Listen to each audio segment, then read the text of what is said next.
Hello, I'm Kylie Lewis. I come to you today to discuss a widespread problem in society. Worldwide, the sexual assault of both men and women have become a huge issue that needs to be recognized as a serious concern. Just here in the U.S., every 45 seconds someone is sexually assaulted.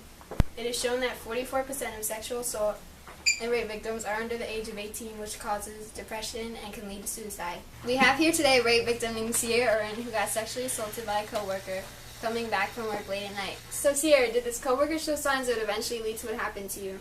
No, there were no signs at all, and we weren't even that close. Has your attacker threatened retaliation since reporting the incident? Nope, I haven't seen him since. How did this assault affect you? Well, at first I was really suicidal because the physical and emotional pain was way too much for me to handle.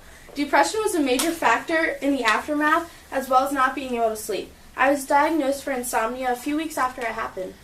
How did you cope with the fact that you were assaulted? After I got raped, I didn't know what to do with myself, and I felt I couldn't speak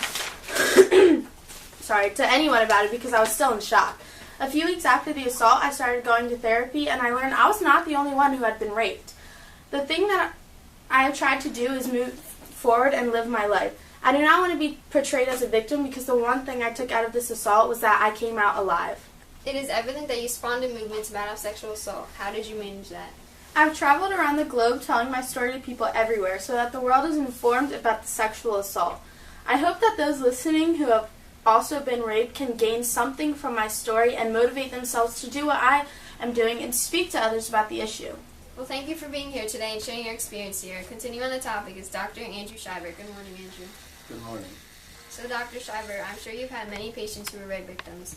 From your dealings with those people, what seems to be the common effects after a rape? Effects of rape can either be physical or emotional. The physical effects I often see are pregnancy and STDs. Emotional effects are more common than physical. Some examples include post-traumatic stress, depression, flashbacks of rape, distrust of others, and a number of disorders. Having a problem so common, how can someone take the appropriate steps to prevent such an experience from happening? Some precautions you can take are keeping your windows and doors locked when you are at home, sitting near the driver when you're on public transportation, and if you're walking or running alone, stay out of isolated areas where an attacker could be hiding. What if someone has already made the effort to attack you? The best thing to do in that situation is to scream loudly and draw attention to yourself. You will be noticed, and there is a bigger chance that someone will come to your rescue. Well, thank you for being here today, Dr. Schreiber. If this subject is one that interests you, then the book Speak by Laurie Halse Anderson may be a good read. It discusses the subject of rape and the effect it had on the main character.